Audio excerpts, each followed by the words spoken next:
본문은 야곱이 죽기 전에 12아들에게 축복하는 장면입니다. 구약 시대에 족장의 기도는 굉장히 위력이 있습니다. 그리고 예언적인 의미도 가지고 있습니다. 본문에는 요셉을 위한 축복의 기도문이 나옵니다.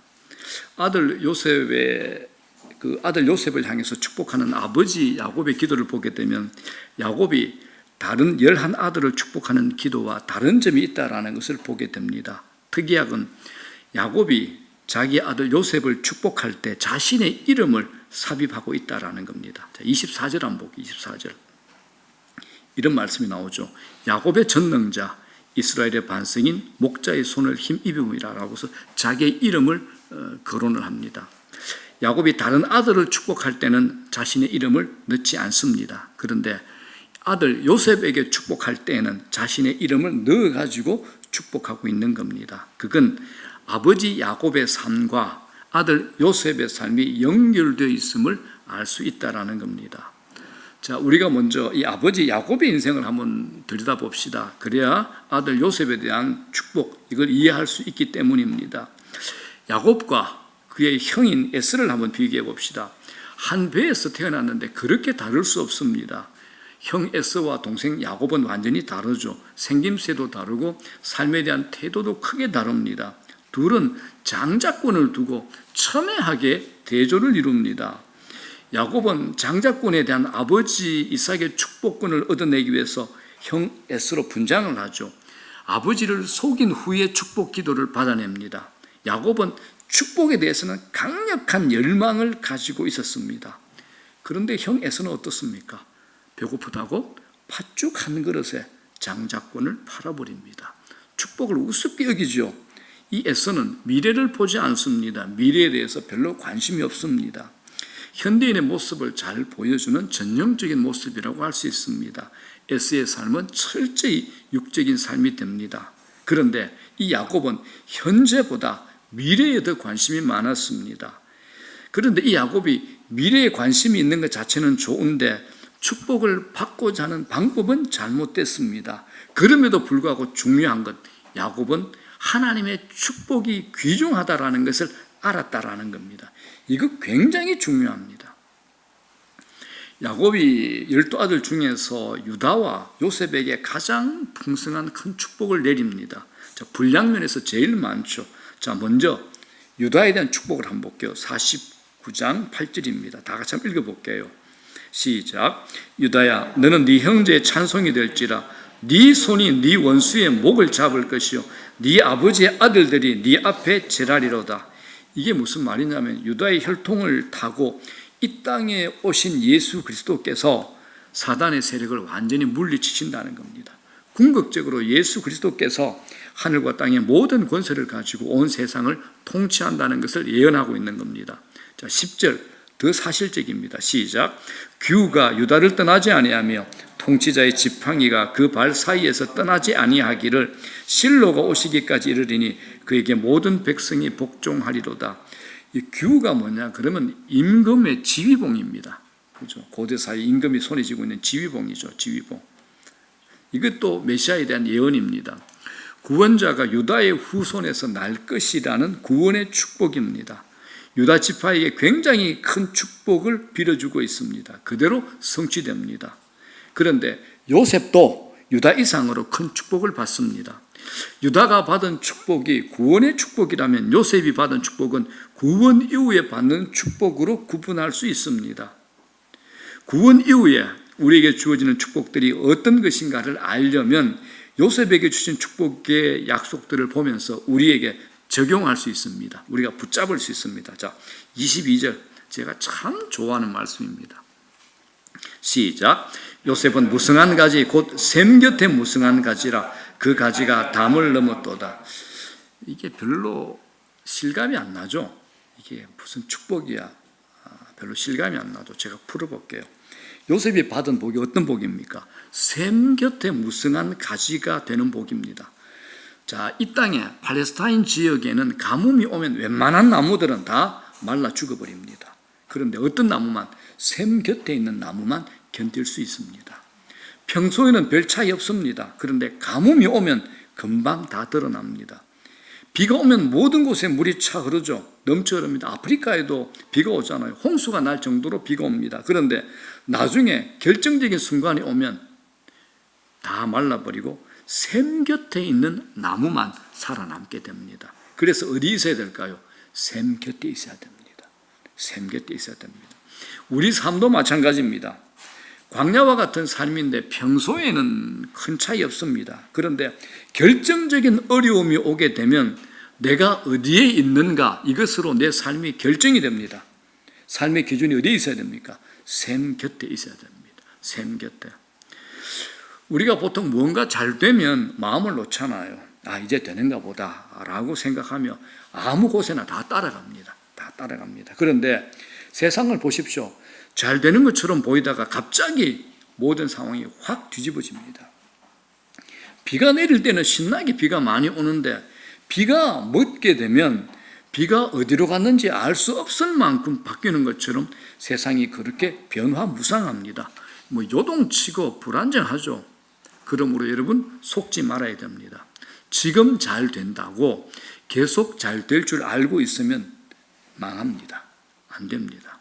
잘 될 때는 여러분 누구나 눈이 어두워지고 판단력이 무뎌집니다. 그런데 지금 잘 된다고 계속 잘 된다는 보장 하나도 없습니다.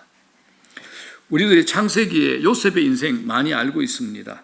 성경을 쭉 읽기 시작하면서 첫 번째 성경을 창세기를 읽어 나가다가 후반에 나오는 요셉의 이야기에 막 눈물과 탄식과 공감과 축복으로 울었다 웃었다 하지 않습니까? 요셉의 일생을 한번 보십시오. 그의 생애를 보면 외부적으로는 시련의 연속입니다. 그런데 안을 들여다보면 가지가 뻗어나가는 모습입니다. 안을 들여다보면 가지가 뻗어나가는 모습입니다. 겉으로는 광야를 지나가는 시련의 연속입니다. 지금 보이는 것으로는 안 될 것 같은데 나중에 보면 됩니다. 그렇기 때문에 샘 곁에 있는 사람이라면 어려움이 올수록 진가를 발휘합니다. 여러분, 이 샘곁, 이걸 오늘 지금 우리에게 적용하면 어디일까요? 하나님의 은혜가 흐르는 곳입니다. 생수의 강이 넘쳐나는 곳, 내 영혼이 만족을 얻는 곳, 은혜 가운데 영적으로 계속 자랄 수 있는 곳, 이곳이 샘곁이 됩니다. 그렇기 때문에 여러분, 은혜의 자리, 은혜를 받을 수 있는 곳이라면 어디든지 포기하거나 양보하시면 안 됩니다. 예수님께서도 친히 말씀하셨죠. 천국은 누구의 것? 침노하는 자의 것, 침노하는 자의 것이라는 겁니다. 지금 안 보일 수 있습니다. 모를 수 있습니다. 지나보십시오. 아, 거기였구나 라는 것을 알 수 있습니다. 지금 보이셔야 됩니다. 지금 볼 줄 아셔야 된다라는 겁니다.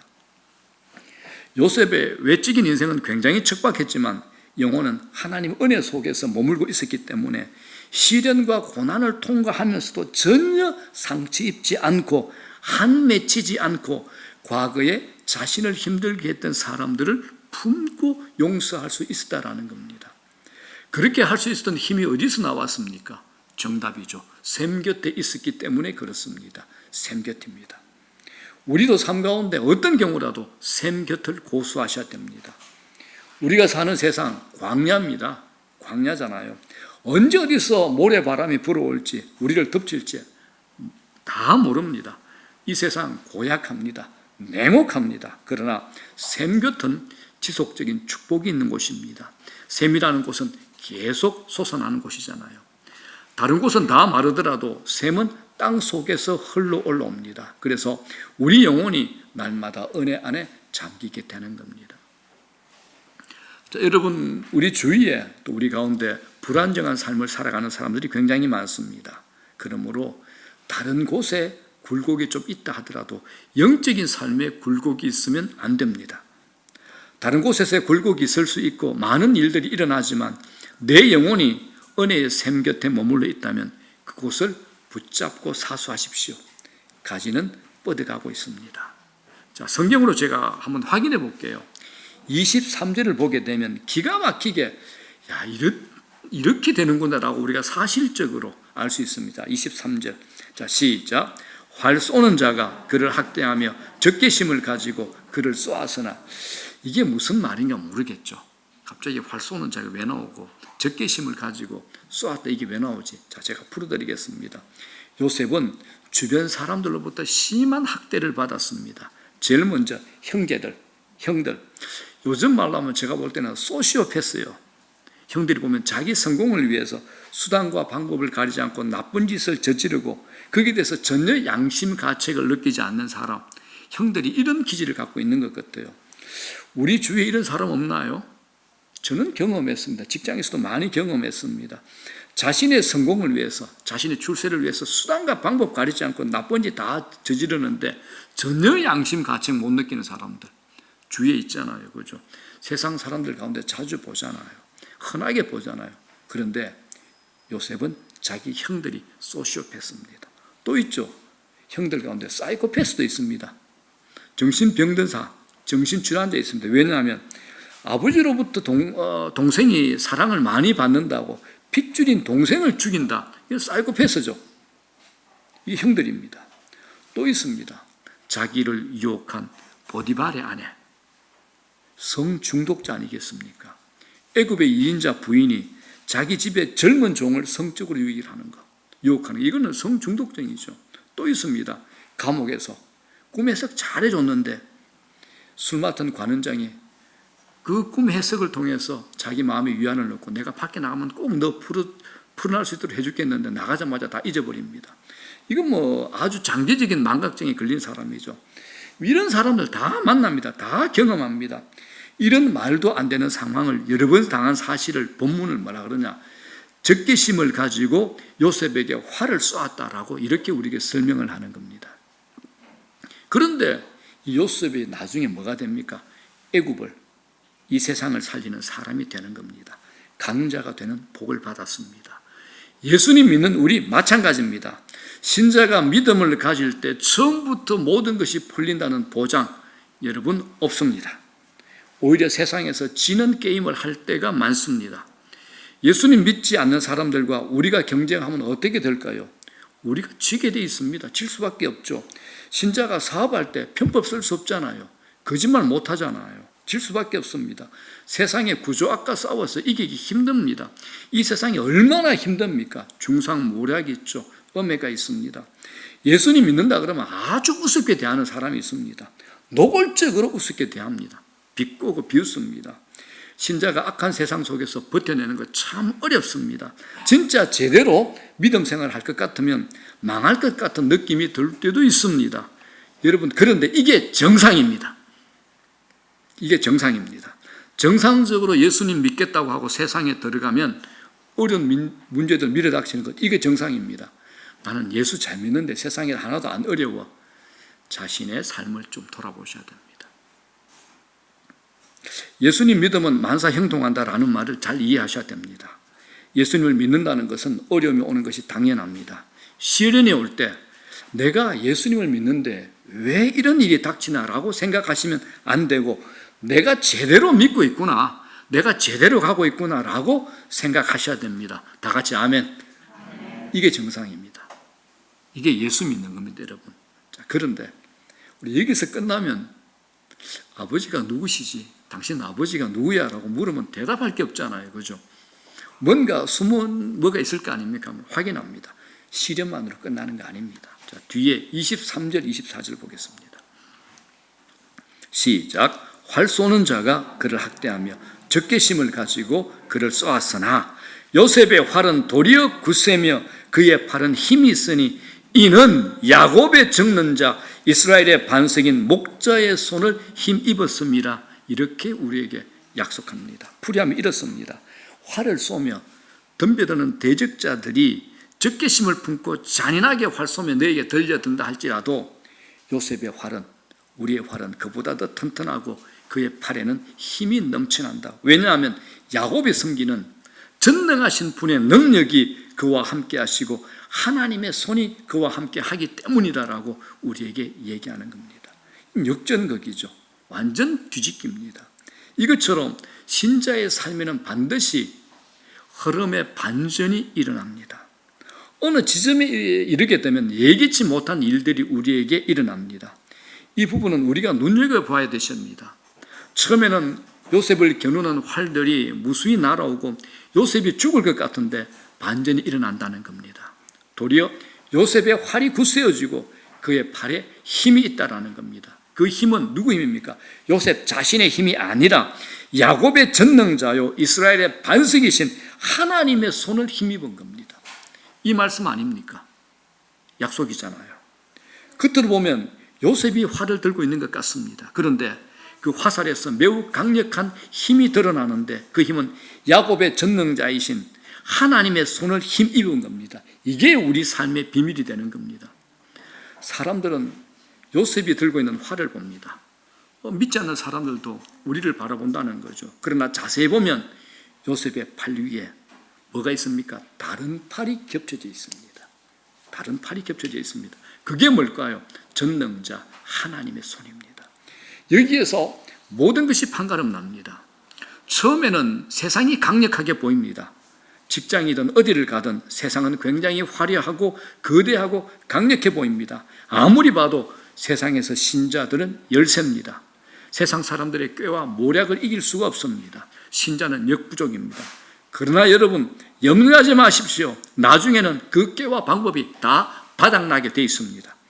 그들이 겨누고 있는 활이 땅에 떨어지는 순간이 온다라는 겁니다. 처음에는 세상이 대단한 것 같지만 갈수록 별 수 없습니다. 형들이 요셉을 겨누어서 얼마나 죽이려고 애를 썼습니까? 그러나 나중에는 형들이 요셉 앞에 머리를 떨구고 무릎을 꿇고 용서를 구합니다. 요셉 앞에 벌벌 떨게 되는 겁니다. 이것처럼 하나님의 백성은 다릅니다. 갈수록 힘이 납니다. 여러분, 처음보다 나중이 중요합니다. 경기에서도 전반전보다 어디가 중요하나요? 후반전이 중요하죠. 야구로 얘기하면 9회 말이 제일 중요합니다. 그렇기 때문에 신자는 지구전을 잘 하셔야 됩니다. 신앙은 지구전입니다. 신앙은 마라톤이요. 신앙은 장기전입니다. 빨리 성분 내려고 해서는 안 됩니다. 처음에는 꼬이는 것 같습니다. 그런데 처음에 힘들다고 손들고 포기하시면 안 됩니다. 이 세상에서 하나님의 백성이 우리의 진가는 나중에 드러납니다. 성경 보십시오. 하나님이 처음부터 우리에게 힘을 가해 주셔서 이기게 하시지 않습니다. 하나님이 처음부터 우리를 도와가지고 우리 이기게 하면 우리 인간의 교만이 내 실력으로 이긴 줄 다 착각합니다. 성경에 수많은 인물들이 처음 대적을 만날 때 하나님께 제일 먼저 명령하신 게 뭐냐? 네가 가지고 있는 힘 다 빼라. 네 있는 군사들 다 집으로 보내라. 나만 의지해라. 나만 바라봐라. 이 명령이었습니다. 그러므로 여러분 우리는 처음보다 뒤가 강한 사람들입니다. 후반전에 더 광이 나고 더 힘이 나고 빛이 나는 사람들이 신자들입니다. 초반부터 잘한다고 소문나는 것 좋지 않습니다. 저는 그래서 청년들, 젊은들이 이런 나이에 성공하는 것 저는 반대합니다. 청년들이 일찍 성공하게 되면 나중에 중년에 가서 실패하게 되면 일었을 힘을 다 잃어버립니다. 그런데 청년 때는 고생 좀 해야 됩니다. 실패도 해보고 여기저기 부딪혀보고 그게 자기에게 쌓였을 때 중년의 때는 위기가 오면 알아차리는 겁니다. 아, 내가 여기에서 멈춰야 되겠다. 그렇기 때문에 성경적입니다. 이게 많은 목회자들이 특히 청년사회 가시는 많은 목회자들이 얘기합니다. 조기 성공은 하지 말아라고 얘기합니다. 어렸을 때 젊었을 때 성공하면 대부분이 자기가 잘해서 그런 줄로 착각합니다. 그래서 자신의 힘을 믿다가 하나님을 떠나는 게 다반사라는 겁니다. 그러므로 여러분 지금 당장 무엇이 되지 않는다고 걱정하지 마시기 바랍니다. 중요한 것, 내 배후에 누가 계신가 여기에 달려 있습니다. 자, 다니엘 한번 보겠습니다. 다니엘서. 처음에는 숨막히는 긴장이죠. 다니엘서 읽어보면 반전에 반전을 거듭합니다. 영화로 말하면 아주 스펙타클한 흥미진진한 긴장되는 그런 스토리입니다. 그런 영화입니다. 바벨론의 노예로 끌려간 신분, 노예 신분 다니엘이 바벨론의 한 나라를 책임지는 자리에 이르기까지 숱한 사건이 일어나죠. 소년 다니엘이 바벨론의 왕실에서 성장해 갈 때 바벨론의 많은 대적들 신하들이 바벨론에서 다니엘에게 활을 겨누고 그를 죽이려고 합니다. 업무와 중상모략에 빗발치는 화살처럼 다니엘을 겨누고 있었습니다. 이걸 세상적으로 얘기하면 다니엘은 그 속에서 죽어도 몇 번 죽었을 겁니다. 그는 철저히 약자였습니다. 아슬아슬합니다. 그런데 바벨론의 느부갓네살 왕이 통치하던 때부터 시작해서 바사의 다리오 왕이 통치하던 때까지 정권이 여러 번 바뀌고 나라가 바뀌는데도 다니엘은 총리의 자리를 유지합니다. 정권이 2번 바뀌고 나라가 바뀌었는데도 4대째 총리 자리 유지합니다. 그의 자리는 여전합니다. 처음에는 적들이 수없이 많았습니다. 모든 것이 불리한 조건이었습니다.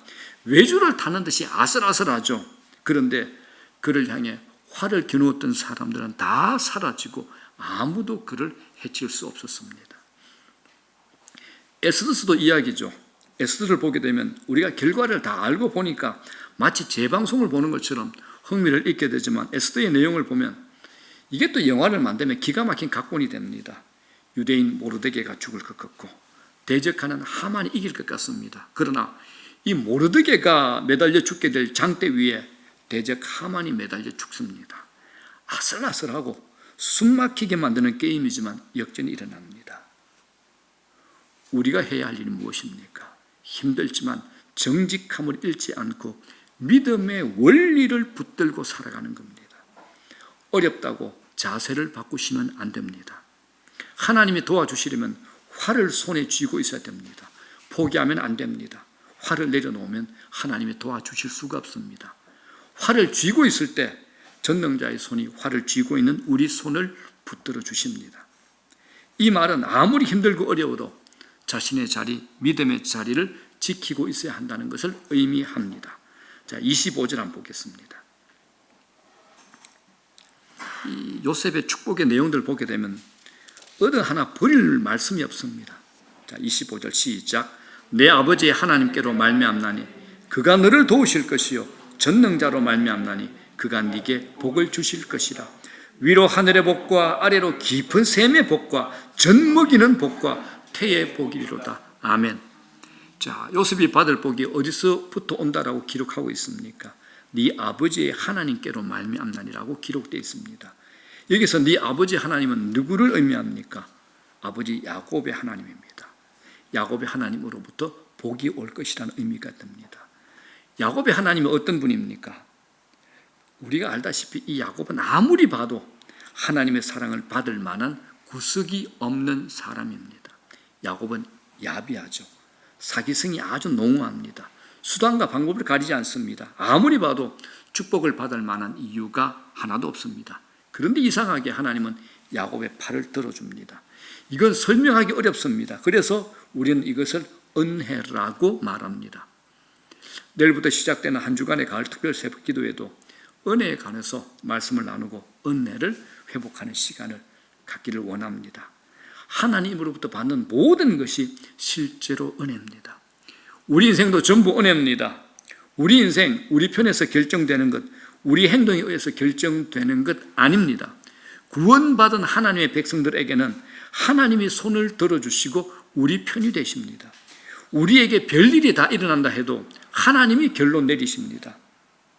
야곱의 생애 보십시오. 놀라운 점은 언제나 하나님께서 그와 함께 하신다는 겁니다. 하나님이 그림자처럼 그를 따라다닙니다. 출생 때부터 시작해가지고 그가 어려움을 당할 때마다 하나님이 야곱에게 나타나십니다. 이게 야곱의 생에서 발견되는 놀라운 점입니다. 신기하고도 놀라운 점입니다.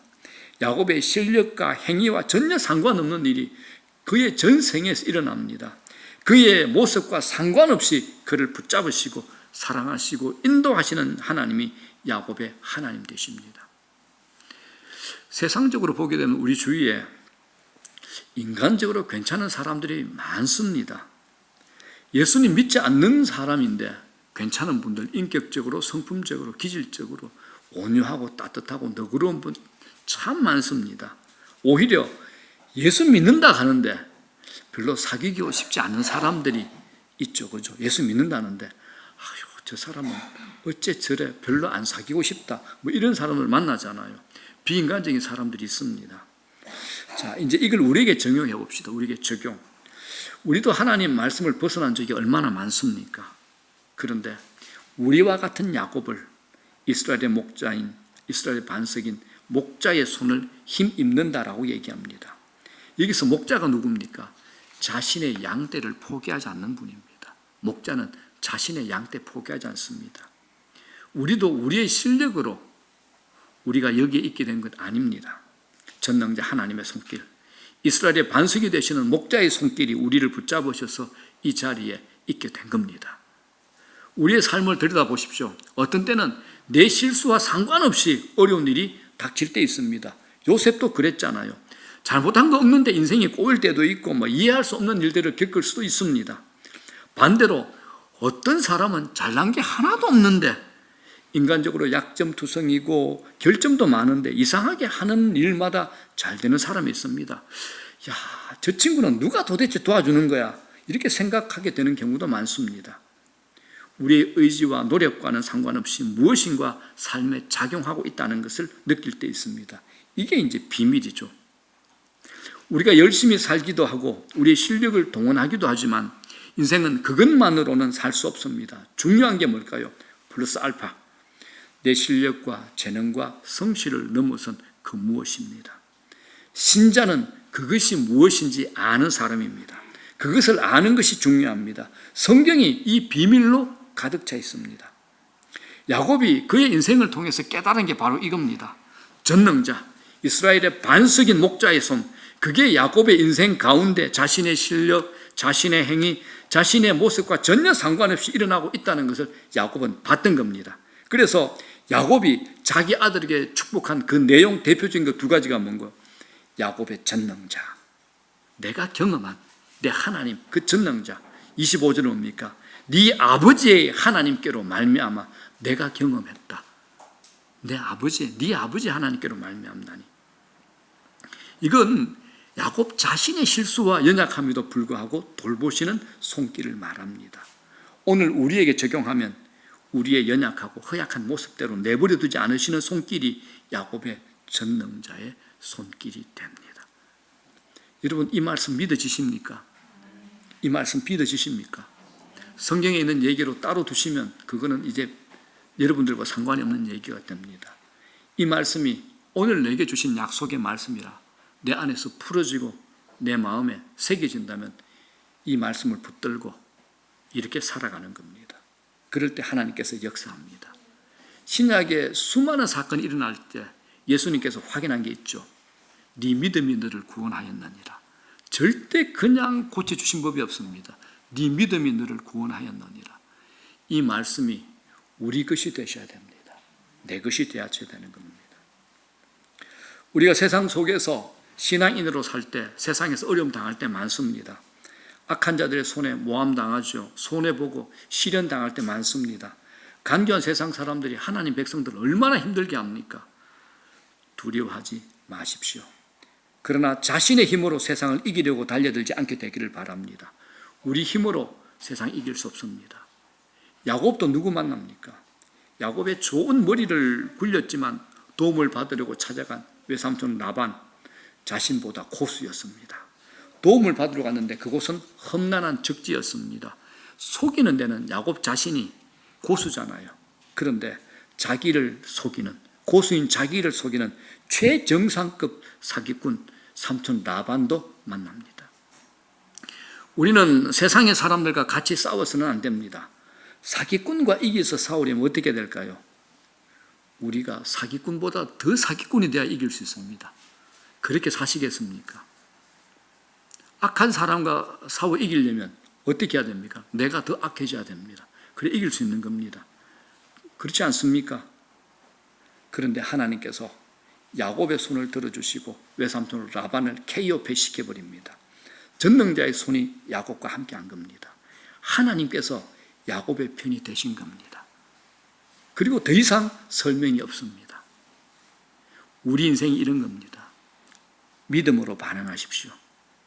하나님께서 야곱을 태에서부터 작정하시고 그에게 복 주시기로 결정하시고 그가 엉터리임에도 불구하고 그의 삶을 끊임없이 추적하시고 많은 우여곡절 스토리가 있음에도 불구하고 승리하게 하시고 그 이름을 이스라엘로 바꾸게 하시고 믿음의 족장이 되게 하셨습니다. 이건 모든 것이 절대 주권자 하나님의 손에서 이루어진 겁니다. 그래서 하나님의 이 선택 비밀스러운 겁니다. 여러분들은 하나님의 선택을 받으신 분들입니까? 안 받으신 분들입니까? 오케이, 확인 좀 할게요. 여러분들 안 받으셨다 손 들어보십시오. 이런 공개적인 자리에서 손 못 들죠, 그죠? 어떻게 알 수 있는가? 내 안에 하나님에 대한 감각이 있다. 그건 선택받은 겁니다. 내 안에 하나님에 대한 감각이 있다. 선택받으신 겁니다. 이 말씀, 내게 은혜가 된다. 선택받은 겁니다, 여러분. 이거 이제 이단들 구원파는 이렇게 얘기하죠. 너 언제 구원받았냐? 날짜 대봐라, 시간 대봐라, 이렇게 얘기합니다. 근데 미안합니다. 목사인 나도 날짜 시간 모릅니다. 하나님이 하신 일을 우리가 날짜 시간 어떻게 합니까? 구원파가 그렇게 접근합니다. 속지 마십시오. 여러분, 하나님이 왜 나를 선택하셨는지 설명할 수 있습니까? 저는 설명 못합니다. 나를 구원하시고 은혜의 자리로 이끌어내신 것 어떻게 설명할 수 있겠습니까? 이건 풀려고 해도 풀리지 않습니다. 수없이 많은 사람들 중에 왜 나를 구원하셨는지 알 길이 없습니다. 저는 지금도 그런 생각합니다. 어찌해서 나를 구원하셨는가? 절간 옆에 살았는데 엄마가 친구분들하고 절을 3개나 지으셨는데 우리 집에는 예수 믿는 사람 한 사람도 없었는데 어떻게 해서 나를 이곳까지 오게 하셨는가? 나를 목사 만들었는가? 수없는 연약함, 실수, 죄 많이 안 지었겠습니까? 어찌해서 나를 목사 되게 하셨는가? 그냥 감사할 수밖에 없습니다. 말로 설명이 안 됩니다. 저는 제가 목회하는 것 기적이라고 생각합니다. 저는 머리도 좋지 않죠. 말도 잘하지 못하죠. 할 줄 아는 게 정말 거의 없습니다. 그러나 주께서 여기까지 이끄셨습니다. 이거 외에 설명할 게 없습니다. 여러분, 야곱의 전능자 하나님 능치 못하실 리 없으십니다. 망가지고 깨지고 사기꾼 같은, 협작꾼 같은, 말도 되지 않는 인간을 하나님이 부르시고 손을 들어주시고 승리하게 하셨습니다. 최종적인 승리 아버지께 있습니다. 하나님께 있습니다. 그렇기 때문에 너희가 지금 환난과 시련과 고통 속에 있더라도 두려워하지 말고 절망하지 말고 포기하지 말라는 겁니다. 내가 있다라는 겁니다. 살다 보면 우리로 하여금 신앙생활을 하지 못하게 하는 것, 교회 나가지 못하게 하는 많은 사건들이 일어납니다. 그러나 우리로 하여금 믿음 지키게 하시고 주님 앞에 나오며 포기하지 않고 믿음의 길을 걸어가게 하신 것, 하나님의 손임을 믿습니다. 자, 25절 다시 한번 읽습니다. 시작. 네 아버지 하나님께로 말미암나니 그가 너를 도우실 것이요 전능자로 말미암나니 그가 네게 복을 주실 것이다. 전능자로 말미암나니 이 말씀에 우리 인생의 해답이 있습니다. 전능자로 말미암나니 언제나 이것을 붙잡고 살아가는 은혜가 있기를 예수 그리스도의 이름으로 축원합니다. 말씀 정리합니다. 오늘날 신자로 살아가는 것 힘듭니다. 믿음의 길을 버텨낸다는 것 힘듭니다. 그래서 타협하고 싶습니다. 믿음의 길을 걸어가는데 힘에 붙여가지고 손에 쥐고 있는 활을 떨어뜨리고 싶은 그런 절박한 분도 있을 겁니다. 그러나 그 활 놓지 마십시오. 반드시 전능자의 손이 함께 하셔서 결국 승리하게 하실 줄 믿습니다. 요셉을 죽이려고 겨누던 활들 다 사라집니다. 그러나 하나님은 요셉을 모든 사람들을 먹이는 이스라엘의 영웅으로 세우시는 겁니다. 사랑하는 여러분, 우리의 뒤에 누가 계십니까? 야곱의 전능자의 손이 우리와 함께 있습니다. 내 연약함, 내 실수, 내 못난 모습에도 불구하고 전능자의 하나님이 우리와 함께 하십니다. 우리 인생, 우리 실력에 의해서 결정되지 않습니다. 내 연약함 때문에 우리 인생 망하는 것 아닙니다. 주변 사람들이 나를 죽이려고 하기 때문에 내가 무너지지 않을 겁니다. 하나님의 손에 달려 있습니다. 하나님의 손에 달려 있습니다. 구원받은 하나님의 백성, 우리들에게는 야곱의 전능자의 손이 우리를 붙잡아 주므로 우리에게 연약함과 실수와 부족함이 있고 우리를 둘러싼 수많은 적들이 있다 할지라도 결단코 무너지지 않고 우리를 승리하게 해 주실 겁니다. 낙심하지 마시고 두려워하지 마십시오. 포기하지 않게 되기를 바랍니다. 전능자의 손이 나를 붙잡고 있다는 확신을 가지고 날마다 승리하는 여러분 되시기를 주의 이름으로 축원합니다. 하나님은 우리로 하여금 이기게 하시려고 우리 팔을 붙들고 계십니다. 우리 팔 위에 하나님의 손이 포개져 있습니다. 이게 무슨 말입니까? 하나님은 내 편이 되기로 작정하셨다는 겁니다. 하나님은 우리 편입니다. 두려워하지 마시고 당당하게 이 세상에서 맞서 살아가는 여러분 되시기를 주의 이름으로 축원합니다.